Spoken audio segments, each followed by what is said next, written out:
Mateus capítulo 11.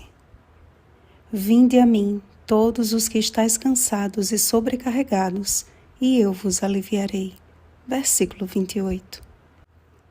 Após instruir seus discípulos, Jesus partiu dali a ensinar e a pregar nas cidades deles.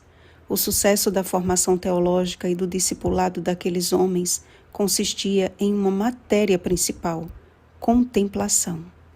Ao contemplar o seu mestre, o que ele falava, como agia e reagia, lhes ensinaria na prática que o reino dos céus é tomado por esforço e que a sabedoria é justificada por suas obras. As obras de Cristo, tudo o que ele fazia, apontava para sua íntima comunhão com o Pai e fiel cumprimento do que a seu respeito está escrito. Foi ouvindo falar das obras de Cristo que João Batista enviou seus discípulos a fim de acabar com a sua angústia. Era ele mesmo o Cordeiro de Deus que tira o pecado do mundo? A resposta iria até João novamente em forma de obras, segundo o que foi predito pelo profeta Isaías.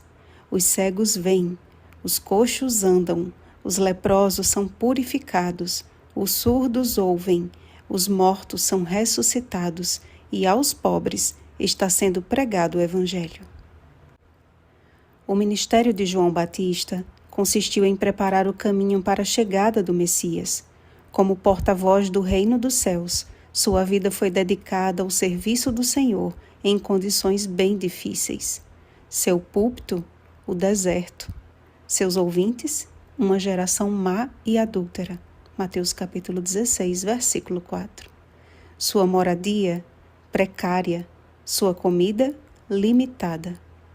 Pode-se dizer que João foi considerado por muitos como um lunático no deserto, mas o que importava a opinião da maioria comparada à opinião do próprio Jesus? Em verdade vos digo, entre os nascidos de mulher, ninguém apareceu maior do que João Batista. Pelo poder de Deus, o deserto da Judéia se tornou em manancial, pois que de João jorrava uma fonte para a vida eterna. João capítulo 4, versículo 14.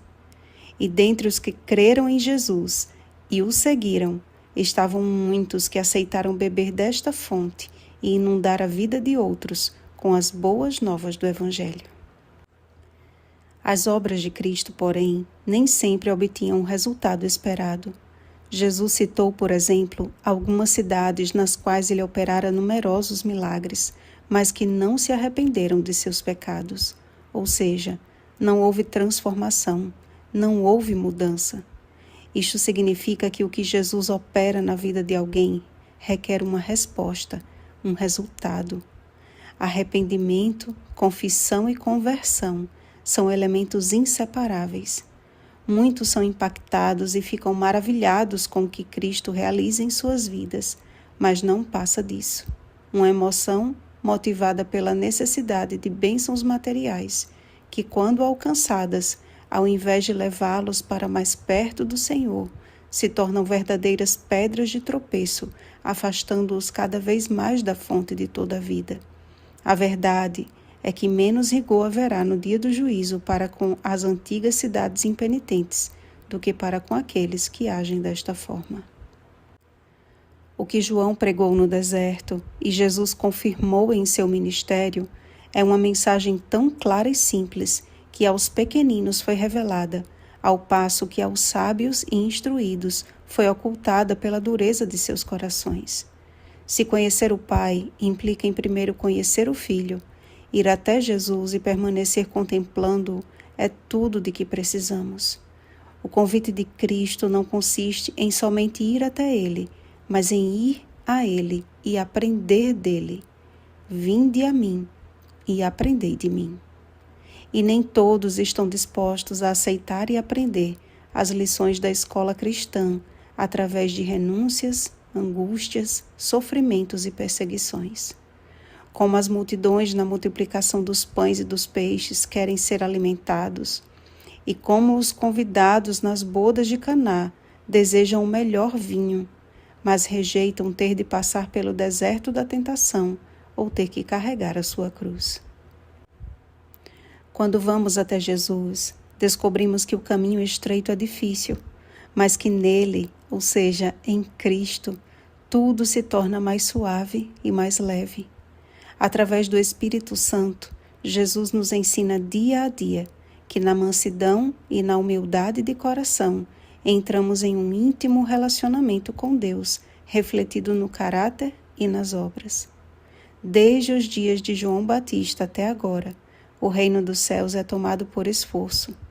Não aquele em que o homem é o próprio autor da vida, mas aquele que, escondido em Cristo, permanece ali até a morte ou até que ele volte.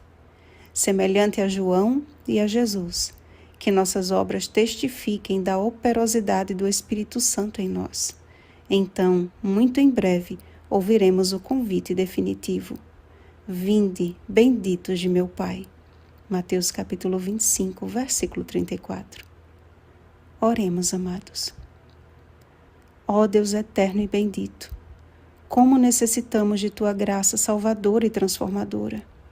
Como necessitamos contemplar a beleza da Tua santidade, porque é pela contemplação que somos transformados de glória em glória à Tua própria imagem, por intermédio do Teu Espírito Santo. Pai, quão difícil é renunciar o nosso eu e viver inteiramente para Ti. É uma obra que não conseguimos realizar sozinhos, mas cremos que em Cristo podemos todas as coisas. Ajuda-nos, Senhor. Graças te damos porque por Tua misericórdia ouves nossa oração.